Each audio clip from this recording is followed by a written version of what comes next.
So through a series of trades, this is my 1980 through 83 or so Kawasaki KZ440 LTD. Still think I made out pretty okay with it. It's clean, it's sound for the most part. It's rusty. It's definitely been stored outside and stuff, but I think it'd be a fun little project, and so kind of want to take you along on the ride while I mess with this because motorcycles really have never been my thing, but I figure this will be a good learning experience and should be a lot of fun. All right, so I'll walk you through the bike a little bit closer and kind of get an idea. So I do have both of these side panels. I just took them off to kind of assess the bike a little bit. So a little bit of the story. I had a 87 Ford Bronco that quite frankly was an absolute money pit, and a gentleman asked me if I would take this motorcycle in trade. I figured I'd at least take a look at it and like that, and we kind of met in a third-party location and like that, and he had the bike running. He actually rode it there and everything, and it was running. And like I said, I don't know anything about motorcycles. This is all new to me. I'm mostly snowmobiles and cars and stuff, but I figured, hey, it's a snowmobile with two wheels, right? Anyways, seemed to be in good shape and like that. With him riding it, sounded decent and everything else, and so I agreed. And this is easier to keep in my basement than an 87 Ford Bronco anyways, so I decided to go this route. Anyways, upon taking it home and checking it over once the gentleman left and everything and like that, noticed that it just smelled like gas, big time problem, and like that. And I actually, while it was running, rode it up to my in-laws' place because I could leave it in their garage overnight just in case there was something else up with it or the guy came back. I don't know. It was just one of those things. For some reason, I decided it would be a wise thing to do. So riding it, like I said, never ridden a motorcycle before and like that, seemed to be okay to me. Got the concept of it pretty quick and like that. But the biggest thing I noticed, like I said, that gas smell and like that. And I noticed once I got up there that there was quite a bit of gas leaking out of the left side from somewhere. But nighttime, decided I would take a look at it in the morning. So anyways, we fast forward to the next day. I ended up taking a closer inspection and noticed that, yeah, there was a lot more gas in the carburetors than should be. It was clearly either running rich or it was flooding or like that. It was just kind of, it would run, but it wouldn't run quite right and like that. So I decided to take the carbs off at the very least. As you can see, they're gone, and I was going to clean them.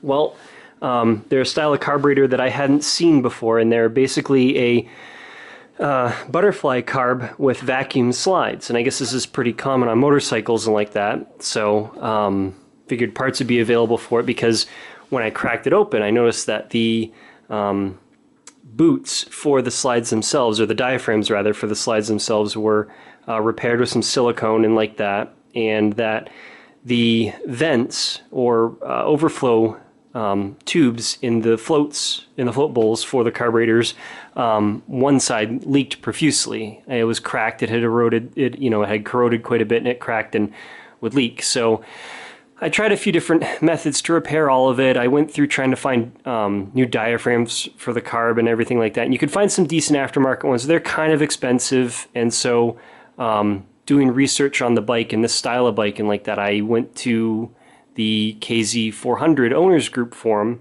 and some people had some great successes with swapping over to a single carb, Mikuni VM34 in particular, which is a slide carburetor, 34 millimeter.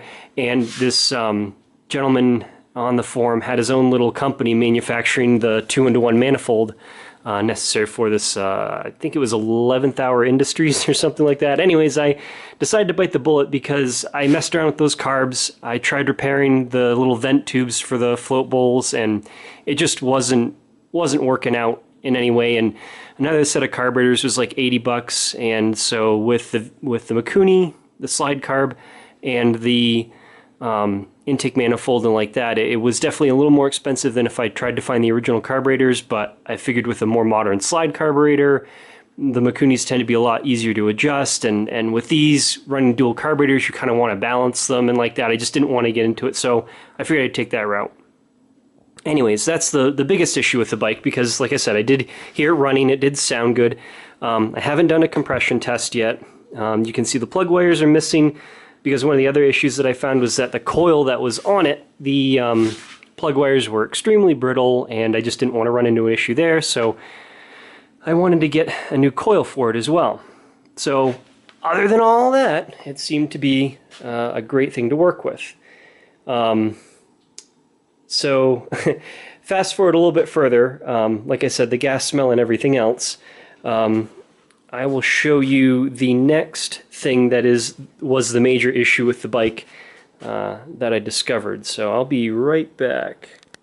Alright, so to pop the gas tank off to give you an idea of what the next major issue is, and yeah, the petcock leaks, but more importantly, look at this wonderful patch job on this gas tank.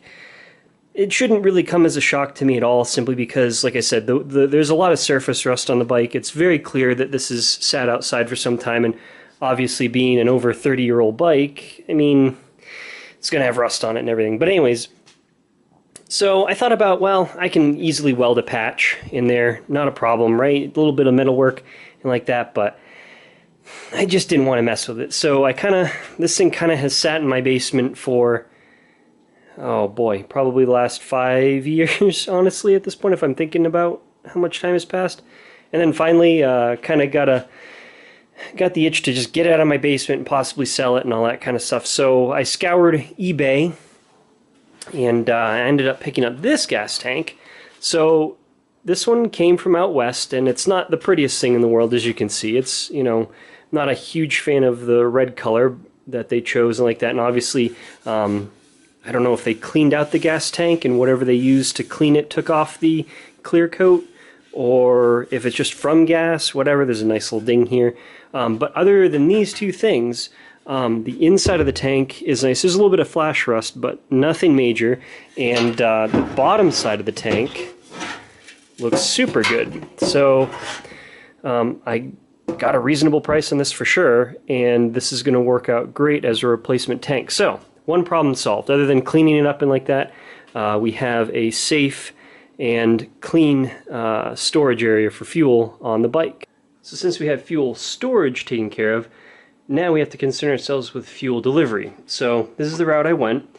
We have the VM34 carburetor by Mikuni, and it's a slide carburetor, so you have your slide there and like that, and this has a spigot type choke and like that. And honestly, couldn't tell you if this is a genuine Mikuni or not. I got it off of eBay. Supposedly they were a reputable seller.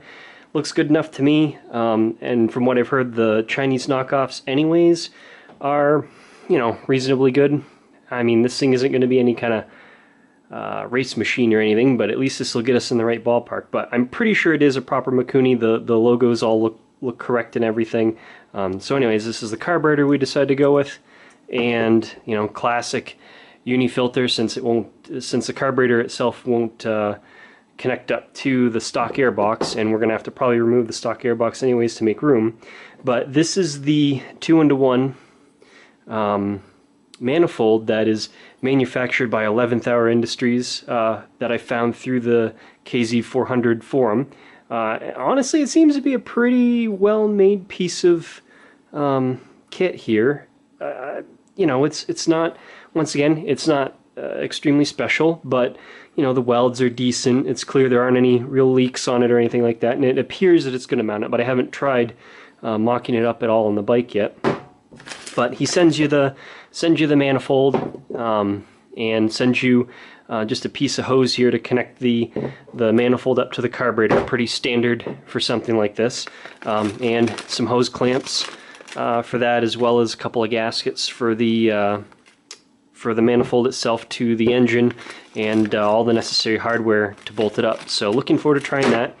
And take care of our spark issue, we have a $20 eBay coil. I figured for 20 bucks it's worth a shot.